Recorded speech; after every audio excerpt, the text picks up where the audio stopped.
The Total Screen proudly presents their official podcast, On Screen, with your hosts, Tyson Gifford and William Roerig.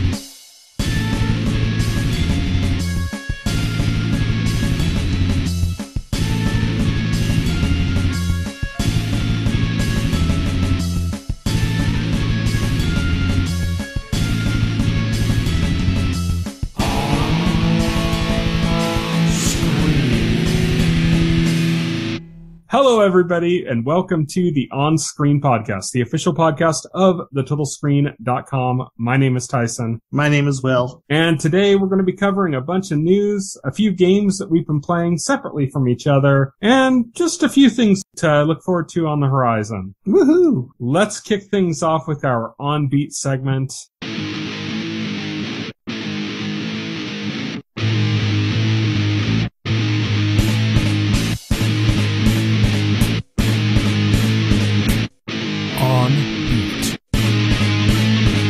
OnBeat is, of course, our news segment, and we're going to kick things off with kind of a funny story, and that is that Lupin, which is a French series on Netflix about, like, the world's greatest thief. He's a figure in literature. Anime fans would also know that he's been adapted there as well. This isn't Lupin the Third. No, but it's still an adaptation of that story. Right. But yeah, so Lupin, which is a successful show on Netflix, has been robbed. Oh no.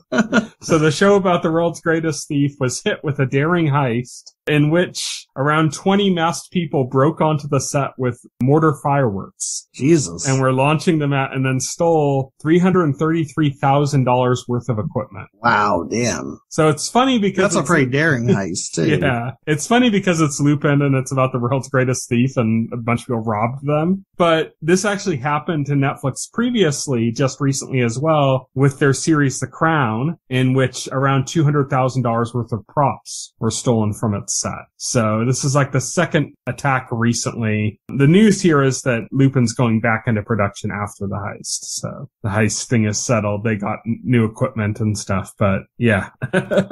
Right. It's just kind of a weird story. It's like if you're going to make a show about the world's greatest thief, you almost have to anticipate that someone's going to try to rob you, I guess.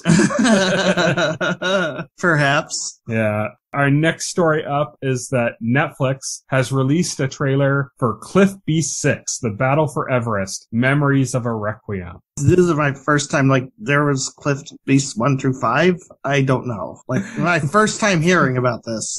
There are not Cliff Beast 1 through 5. Cliff Beast 6, The Battle for Everest, Memories of a Requiem, is a movie within a movie. Oh, okay. So like, what, okay, because, like, what they showed, like, looked really cheesy. I got the sense that a lot of it was intentional, but I got the sense like this was trying to be Sharknado. Yeah, and I was just like, okay. And I was also looking at the logo. I'm like, okay, a 6 isn't the replacement for an S. Come on, people. I think that's the joke, you know? Right, yeah. They always have well, now that you mentioned Judd Apatow, I'm like, okay, yeah, this is a big joke. This is a movie within a movie. The actual movie is a Judd Apatow film called Bubble, and it's about the cast and crew of a movie, particularly Cliff B6, The Battle for Everest, Memories of a Requiem, are in a pandemic bubble, and they're locked down, and it's about them trying to make the movie in lockdown. Okay.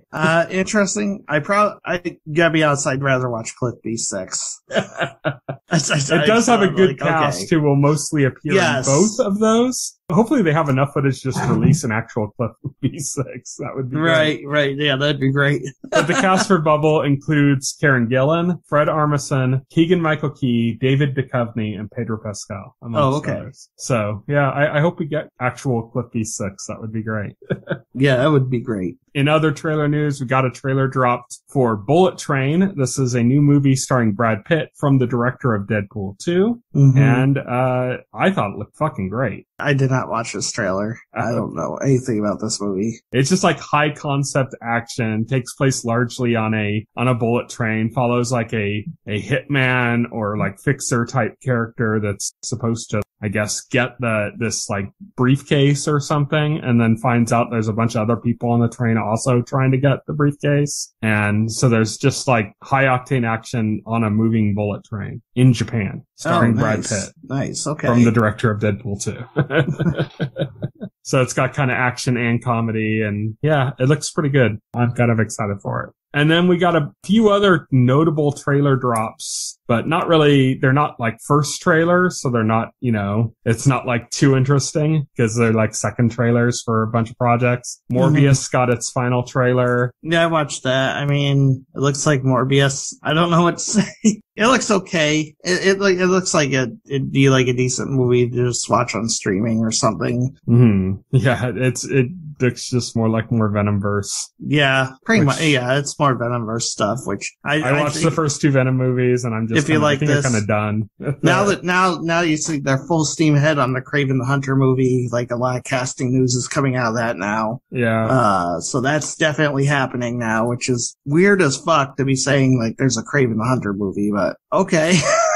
Yeah, they're just riding that Spider-Man tail goats, Yeah, pretty much. Like, it's weird, like, they're, like, taking off, like, Spider-Man's, like, C-tier villains and making them superhero movie protagonists for some reason. Yeah. It's like, okay.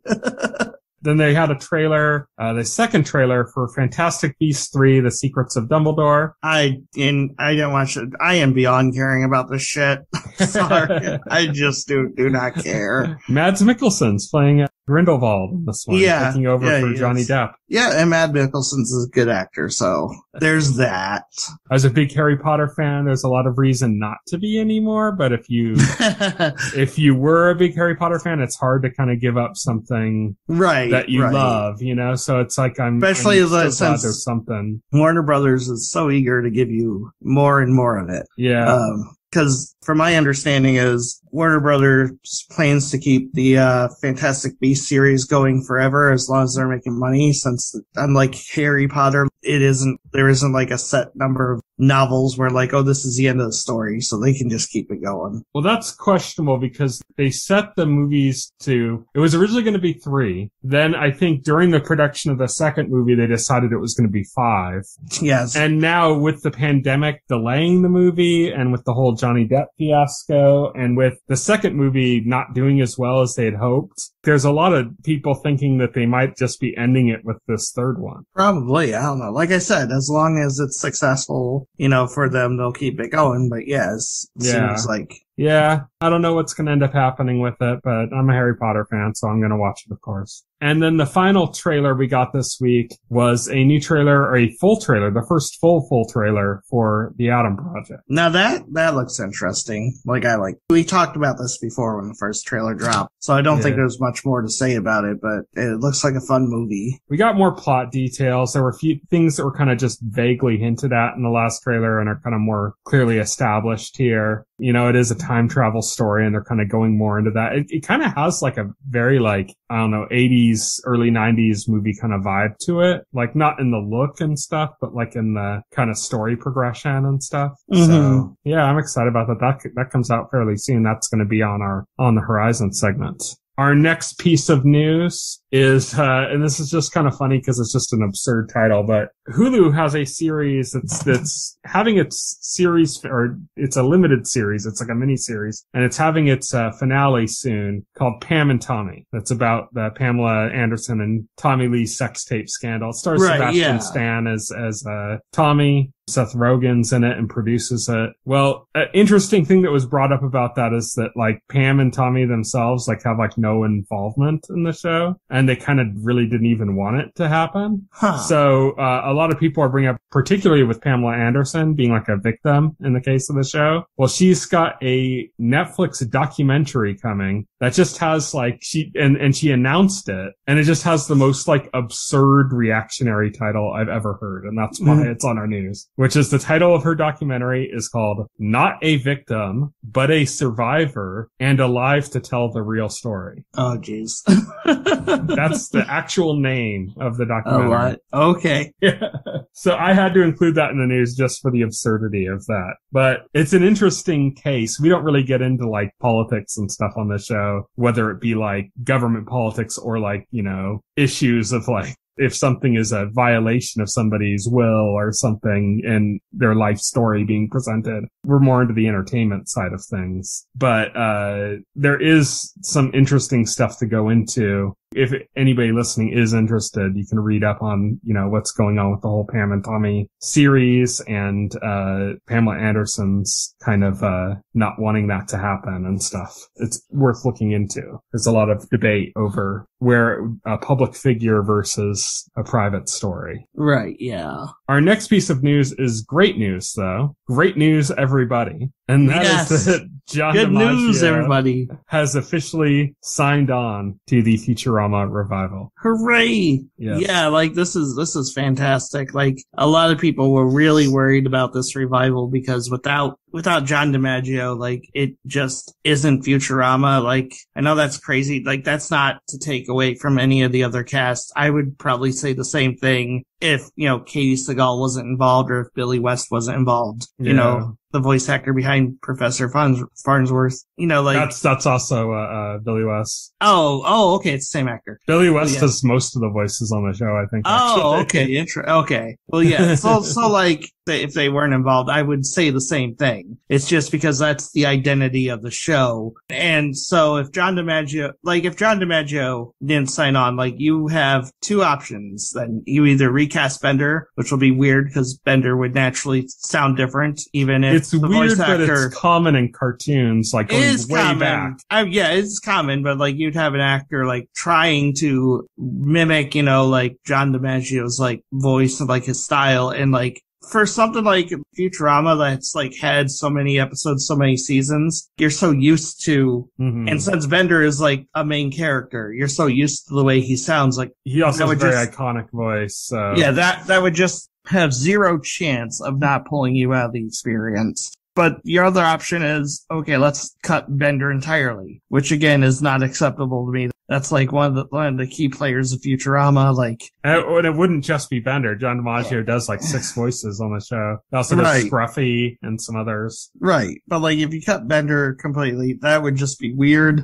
I would think that would degrade not having that character around would degrade the quality of the show going forward. So it's good that this was settled. They got him back, so now we can not worry about that, and we could just be looking forward to more Futurama. So for the anti-Disney people that are like, haha, see, Disney got screwed. They tried to pull a fast one. This was all a negotiating tactic from the very beginning between Disney and John DiMaggio. This happens all the time in the industry. And it's like a way of like using public opinion to affect the terms of contracts. And it's common. It happens a lot, you know, and that's not to say that John DiMaggio wasn't right in wanting to be fairly compensated and stuff, and that Disney was trying to lowball him. That's just to say this is very, very, very common. And it's, you know, handling negotiations in the public is very common in the industry. So, but we got the best possible outcome, which is that we got John DiMaggio and the rest of the cast all returning. Yes. Our next piece of news, Sam Esmail. Remember him? Yeah. Yeah, I remember him. So he is adapting the 1927 sci-fi film Metropolis, and now it has been greenlit by Apple. That's interesting. Apple making Sam some Esmail's interesting Metropolis moves. coming to Apple TV Plus. Apple's been making some interesting moves in terms of programming. Like everybody's talking about that Severance show right now. I know. Yeah, Apple TV Plus has actually been a lot better than I thought it was going to be initially. Just because like what Apple's doing is, it's interesting because like they seem to be taking more of like an HBO approach to programming than like other streaming services like Peacock, which it's like, oh shit, what IP can we mine next to like revive? iCarly, I guess. Like Peacock started out as like a comedy-centered streaming service, you know? It was going to mostly be comedy stuff. And then they started doing more drama. Most of the drama stuff, like on Peacock, just wasn't good. It was like second or third tier. It was like stuff that wasn't good enough for NBC or USA. And it was getting on Peacock. But their comedy stuff was really good. That was their strength, because NBC is just generally good at comedy. But man, there's some stuff coming up later on in our notes here on the news about Peacock adaptations coming that sounds good. But yeah, Apple's kind of carving out their own little niche in the market. Yeah. Our next piece of news, all 6 Marvel Netflix shows that were pulled from Netflix like last month and Agents of S.H.I.E.L.D. are going to be streaming on Disney Plus starting on March 16th. Apparently they are already streaming in Canada for some reason. I don't know why it's in Canada, but not everywhere else. But they're going to be streaming everywhere basically on Disney Plus starting on March 16th. What's interesting here is some people, I heard some people talking about it and they were like, you know, Daredevil got pretty violent, but it was never like hard R violent. And I'm like, yeah, Punisher was. I don't know. There was some stuff in Daredevil that was like Kingpin, like bashing that guy's like head in the car. And then you saw like blood splatter. Yeah. I agree that like there's some stuff that like borders the line and is definitely in that moving towards that harder territory. My point though is that like I think people just forget about Punisher because that show was straight hard R. Like it was not like there was no question about it being hard R. That's okay because Disney Plus has improved their parental control system now. Yeah. So it's kind of like they're making way for that content now on Disney Plus proper. Because I think you were kind of speculating that these shows would end up on Hulu, and I think Disney, either Disney or maybe Marvel was like, we want all this stuff in the same place. Yeah. I mean, it makes sense for that. The crazy thing is that they are putting it on Disney Plus for that, but that makes it also more interesting because we've been hearing like Feige and others around Marvel talking about Moon Knight TV series being like really brutal and stuff. And it was always kind of like, yeah, but how brutal, you know, like how brutal. Yeah, exactly. It's still Disney Plus, you know, like you're thinking like maybe it kind of approaches like Daredevil levels, but now it's like, no, it can go way past Daredevil levels because as I said, Punisher went way past Daredevil when it went to like brutality. Yeah, it did.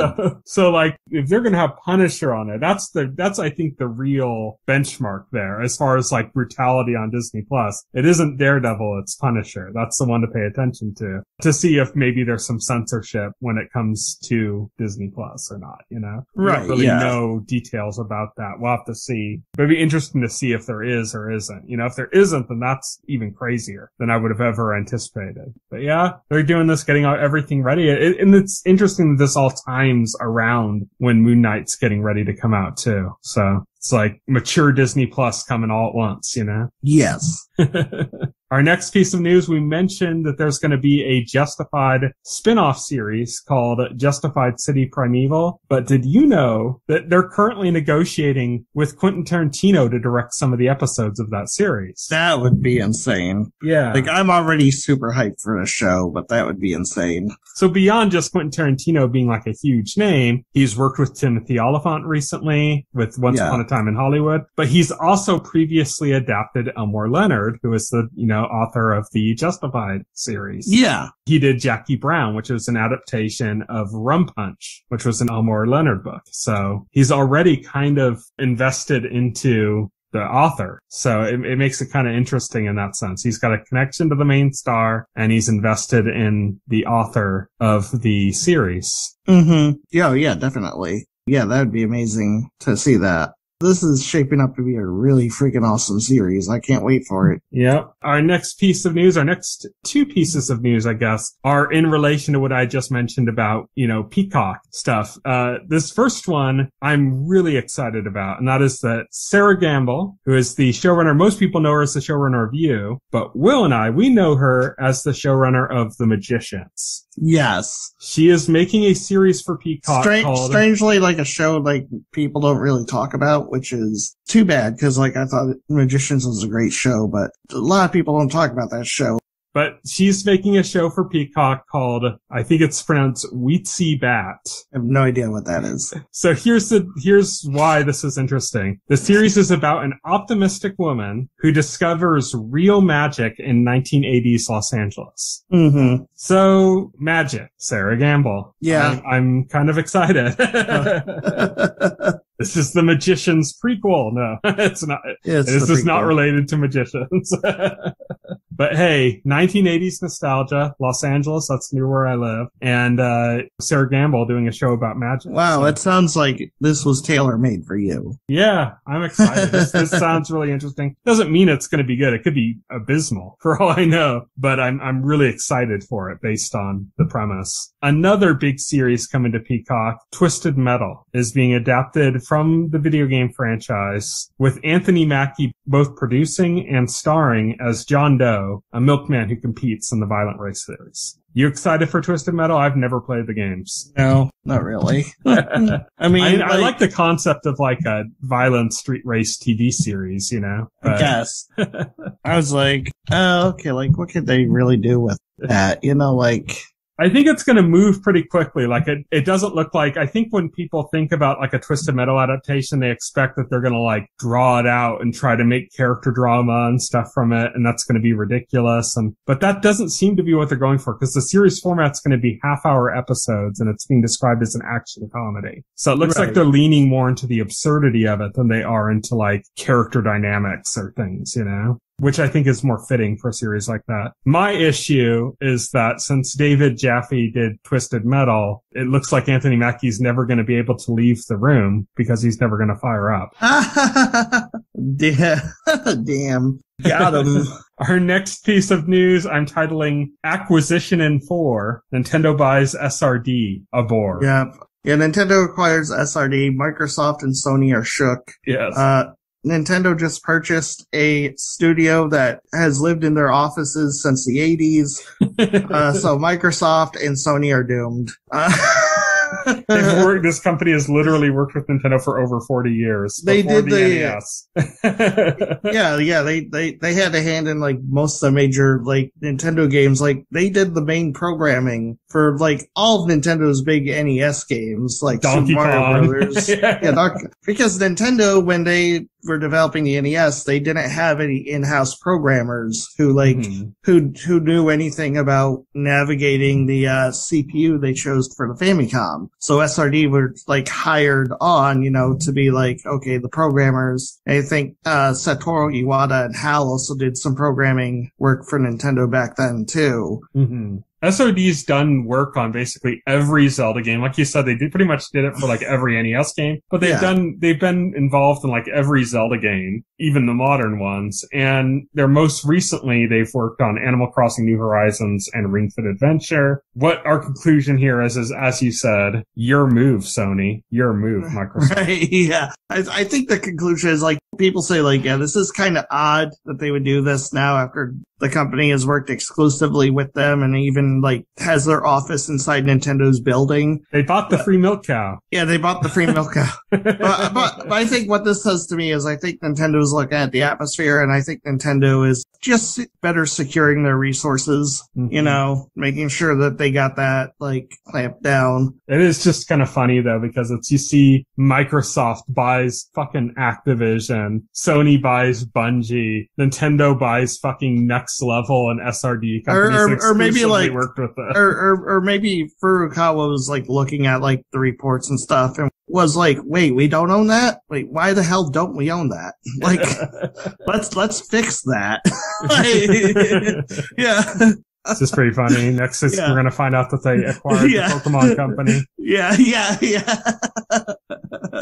God. Maybe some tax laws changed in Japan. Tax laws changed in Japan. Yeah, exactly. It's the strangest acquisition story of the year so far. Yeah. Yes. Makes perfect sense. It's strange that it's happened. Yeah. Speaking of Pokemon Day came and went with little fanfare, mostly because of world events that we're not going to discuss. No, we're not going to discuss that, but I will say I stand with Ukraine. Yes.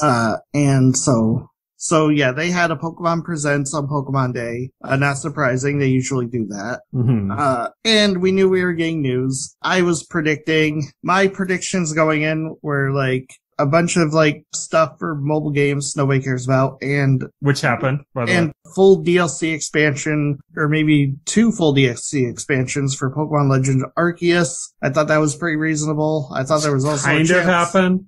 Nah, it didn't. Not really. There's expansions, it's just not like big ones. No, it was like an update. Yeah, not even an expansion. Well, they added stuff. Yeah, they added stuff. And then like, and maybe some information on Pokemon Detective Pikachu 2, the video game, not the movie, which they confirmed shortly before was still in development. Again, the game sequel, not the movie. There's no sequel to the movie being planned. And so I thought maybe see that. I was not expecting Gen 9, to be honest. I like a lot of people, I thought we were like about a year too early for Gen 9. Turns out I was wrong. Pokemon Company obviously doesn't agree because that was the big announcement. Gen 9 Pokemon coming this winter by the end of the year. So November. apparently Pokemon received a call from Nintendo. Nintendo said, hey, we don't have any games coming in 2022. We're really short on games. Really and Pokemon said, okay, we'll rush this one out. We'll get this one out for you. No, what happened? Like, and the thing that kills me is like, I saw like a bunch of people, oh, I guess this means Breath of the Wild 2 is delayed. No, these games run on their own schedule. Like, Nintendo's not building their schedule around the new Pokemon game.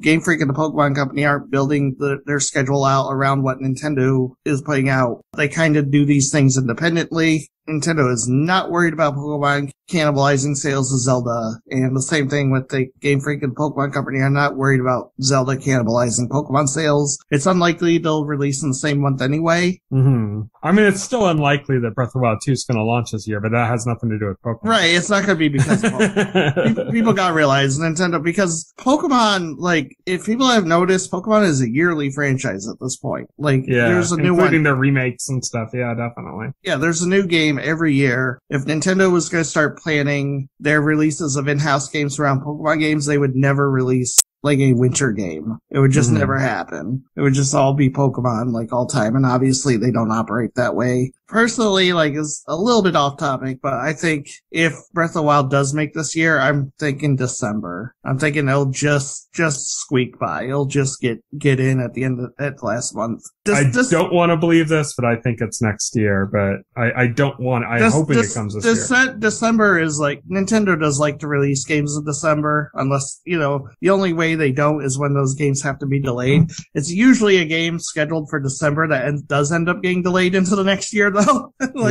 That's happened twice now in the Switch's like lifespan that I can think of off the top of my head. But I think if Breath of the Wild does hold on to a 2022 date, it's going to be December. And Pokemon, to me, that's obviously November. All the other games have released in November. I don't see no reason why this isn't a November game. So the big thing is, like, I looked, and you know what, Gen 9, and the proper name, it's Pokemon Scarlet and Pokemon Violet. So we're back to colors. This is the first generation named after colors since Black and White on the DS. They'll make the third version will be Pokemon Fuchsia. Yeah, they really stopped doing third versions. Pokemon Seafoam Green. They haven't done a third version since, what is it? Oh yeah, Pokemon Platinum. Like, because like after Pokemon Platinum, like people were like Black and White. People thought the third version was going to be Pokemon Gray, and they just ended up doing Black 2 and White 2. Yeah. And then Pokemon XY, it was just XY. There wasn't not even like a sequel to that. And then they did Pokemon Sun and Moon. Again, people thought, oh, okay, Pokemon Stars. Oh, yeah, there was a big thing about Pokemon Stars, too. If you remember, like, Eurogamer came out with those rumors that, like, Nintendo was preparing Pokemon Stars for the Switch. And Nintendo leakers everywhere were like, we've seen it. We know all about it. We know all about it. Pokemon Stars for the Switch. It's the third version of Sun and Moon. It's coming out for Switch. And then Nintendo announced Pokemon Ultra Sun and Pokemon Ultra Moon for the 3DS. Yeah. And people pitched a fit. The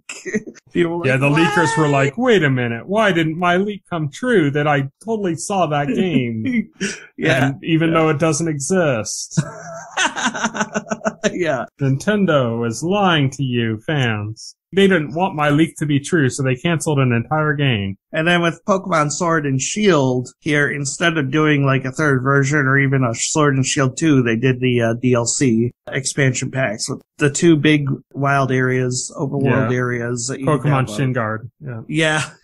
Which to me, like, basically is the replacement of third version. So who knows if we'll get a Violet, Scarlet 2, a Violet 2, or if we'll get like a third version, or if we'll get DLC. Instead, Game Freak is a little unpredictable in that regard right now. I'm only interested in Pokemon 10th Gen, Ale and Mead. Ale and Mead. But what's interesting about this game, to me, is it really looks a lot like what they did with Pokemon Arceus. So like bad. So bad. So good. So good, actually, because it looks like it. First of all, this is a fully open world game.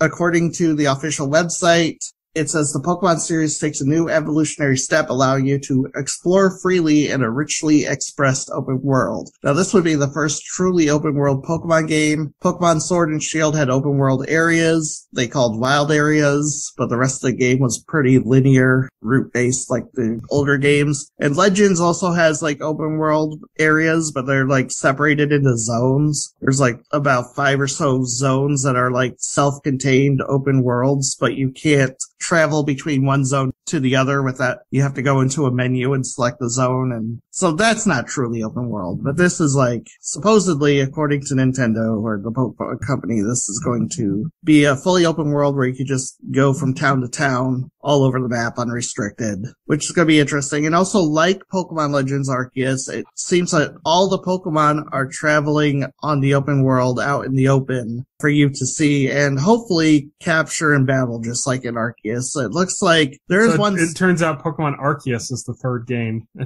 Yes. Yeah. There's one screenshot that looks like a battle screenshot. And it does look like the battles is taking place like within the overworld, just like in Arceus. So that's cool. So like, it looks like they're moving those improvements. I mean, I was guessing this like a while, like as soon as like I saw the wild areas in Pokemon Sword and Shield, I kind of knew that this was like Game Freak's ambition where they were like moving towards. Graphically, the game does look a lot better than Sword and Shield. Like, it does look like much improved. Which still isn't, looks better than Arceus, actually. Which still isn't saying much. Right, yeah. It's not the top tier on Switch graphics, but, they are improving. Yeah, one of the largest video game franchises in the entire world is still the underdog that's improving bit by bit. And one day they'll be as good as, one day they'll have graphics as good as the teams that make 1/100th thing amount of money per game entry. Well, you gotta understand, Game Freak are not technical wizards. They never were. Yeah, but they have money. You hire technical wizards. Yeah, I guess. I don't know. They're happy with where they are, I guess. I don't know. I don't know what to tell you.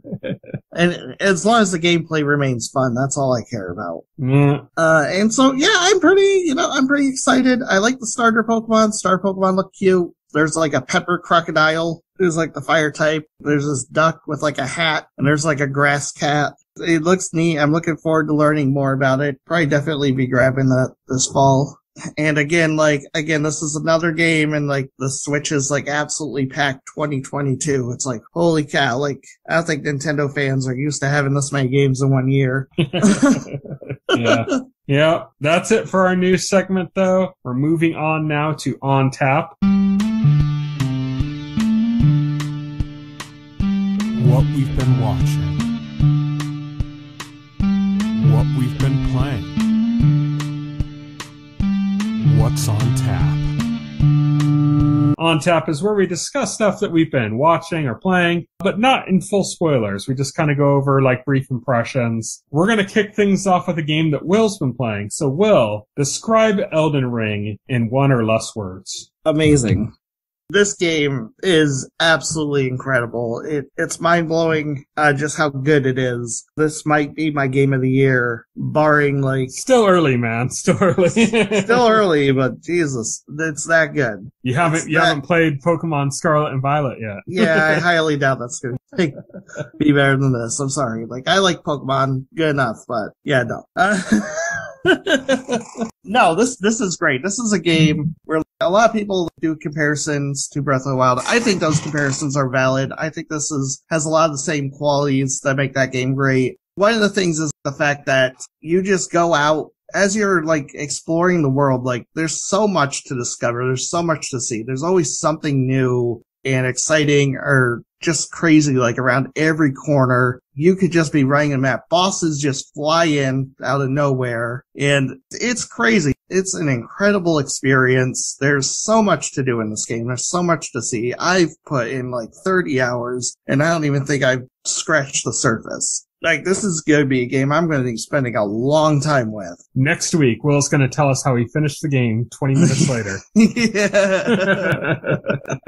I doubt that. There's like, I looked, there's like over 60 unique bosses. And yeah, the difficulty is definitely like a thing with this game. Like, I get it. The first main story boss that you fight is like the equivalent to like a mid-boss in like other Souls games. So the game definitely feels like a bit harder. But I think that's also like they want you to get owned and like go back out into the world and explore more and try to build up your character and stuff. They really want you to utilize the fact that you're not stuck on a set path. I mean, you do have to beat the story bosses to progress the story, but like you're not stuck on a set path. You can go and do a bunch of other stuff and come back when you're stronger, which is what you're supposed to do. Again, the battles are still incredible. You still get that exhilarating feeling when you beat a boss. I've beaten like about 12 bosses by now. That feeling that's like identical to the feeling of like when you're carrying a plate over covered with food and you make it to the table without spilling. Yes, exactly. It's exactly that feeling. Do you have more to say about Elden Ring? Anything specific about the systems that are new in place in the game, or?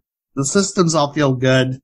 I like the spirit summon system. So they added a new system, where you can get like spirit summons and you can summon them almost anywhere. There's a few spots like where they're not available for you to use. But basically what happens, like if you get in over your head or something, you can summon these spirits to like aid you in battle and they will help you out. And that's a cool mechanic that they added for this game. You can collect spirit summons. There's like a vendor in the game that will like actually make them stronger for you, which is also cool. I'm having so much fun with this game. All right, well, that's Elden Ring. Will's going to continue to play that, and he might touch base later on as he makes more discoveries in the game in future podcasts. I've been playing Triangle Strategy. Now, the game's not out yet, at least at the time I'm recording this, but they did release a demo, a prologue demo, that basically lets you play until the end of the third chapter of the game. So it's the full game, basically. It's just this one piece of the full game that you're playing. Or not the full game, I should say, the completed game, but only the beginning of it.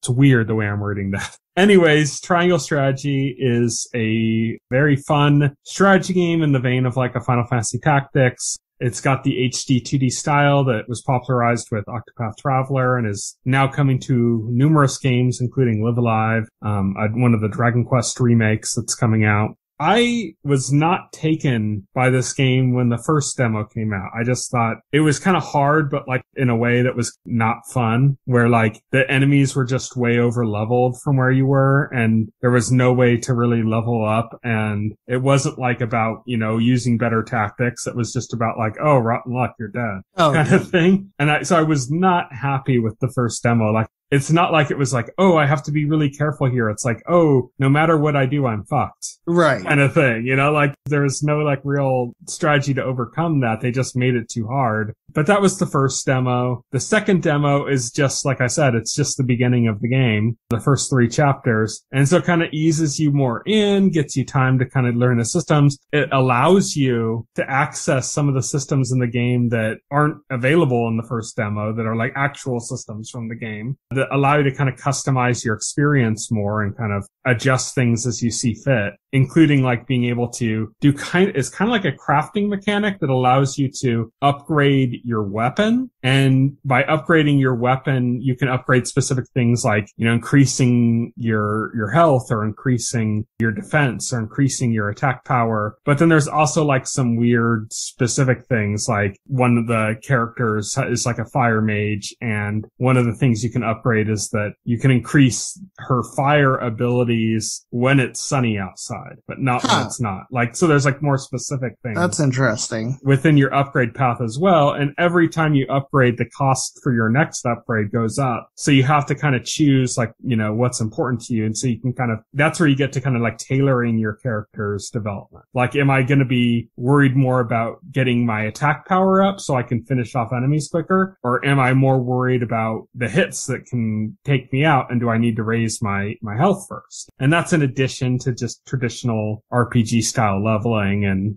equipment and other things like that you can get as well. So I think that's kind of fun. It's fun playing around with that. There's these things you can also buy that you get things called kudos in the game. So like if you pull off a good move or something, you'll get like a kudo, and you can like spend your kudos to buy things, including like books of like lore for the world, which are like, when they're available, it only costs you like 1 kudo to buy. They just put it there for, I don't know why they put it there and didn't just have it show up in your inventory when it only costs 1 kudo. But there's other things too. Like there's like things that affect your gameplay. And there's one thing where you can like, before a character's turn, you can select to have somebody else be the person that follows that turn. So like, let's say you want another character to go soon, but they're like way further down in the turn order. And you're like, oh, I need to bump up this person's turn. You can do that once per game when you unlock that ability. So you unlock that ability, you can only do it once per match, and you have to have like a certain,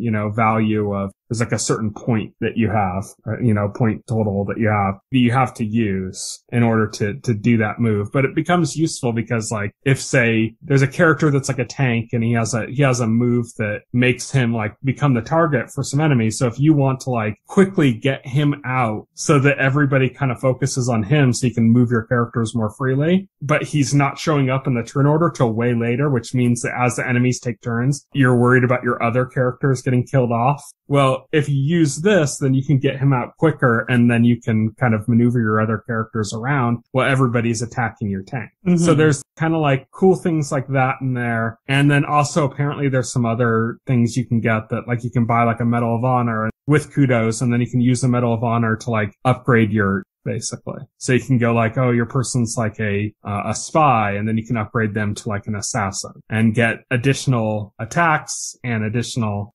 stats increases. Right. So this demo allowed me to kind of get more into that kind of aspect of it, which is one of the things that was really good about Octopath Traveler. It wasn't so much just like the traditional gameplay mechanics, but like the way you could use job skills to like, you'd assign a job to a character, and then you'd be like, okay, well, I have these 2 jobs on this character now, and that allows me to use this ability and then follow it up with the second one that does this other thing that now creates this like combination. And it was kind of more about like almost breaking the game. That was kind of what was fun about Octopath Traveler, like doing things that felt like you shouldn't be able to do them, but by getting the right combination of skills, you could kind of create some combo that allowed you to do something that seemed outside of what was intended, kind of. Right. Even though it was intended, it just seemed like that feeling of like beating the system, And those moments are always like some of the coolest moments in the game too. Yeah. And so like that kind of stuff I didn't see any of that before in Triangle Strategy, and now that stuff's starting to kind of come more into effect. There's also a lot that the game with like negotiation, where like there's parts in the game where you talk to everybody in your group and get their opinion on a matter, and then you have to make a choice based on their opinions, and it's just like you have to go with the vote, however the vote happens. But it shows before the vote which people in your party are for one choice and which people are for another, and you can go and try to persuade the ones that are for the side that you don't want, and try to get them to go into your direction. So there's things like that are kind of like just interesting ways of like dealing with a narrative that's kind of flexible. Yeah. Sounds really cool. Sounds really fun. So are you in for the full game then on Friday? Oh yeah, definitely. I was not sure about it before. I really like the 2D HD style. I really liked Octopath Traveler. Like I said, the first demo just did not do it for me. And the second demo, I'm in. I've got my levels maxed out because the demo only lets you get to level 5. So I'm like, all my characters are at level 5. I did a lot of the stuff you can do. I used a lot of kudos and a lot of materials to craft weapon upgrades to increase health and do stuff like that to a certain extent. There's like a certain point where you're like, okay, this is just, you have to grind to get this stuff now. And I wasn't doing that. Right. But yeah, I'm eager to unlock the game and get where I can actually level past 5 and get new abilities and finally like earn a Medal of Honor so I can upgrade my jobs, things like that. I'm really excited to do. So yeah, that's Triangle Strategy, and that's coming out this Friday. I'll be playing that soon. We're recording this on Wednesday. So by the time you hear this podcast, I'll already be playing Triangle Strategy. Yep. That's the end of our On Tap segment, and that leaves only On the Horizon, because this week, unfortunately, we are not going to be discussing Disenchantment. We were going to do that for full spoilers. That has been delayed. We will discuss that next week. But we do have our On the Horizon segment.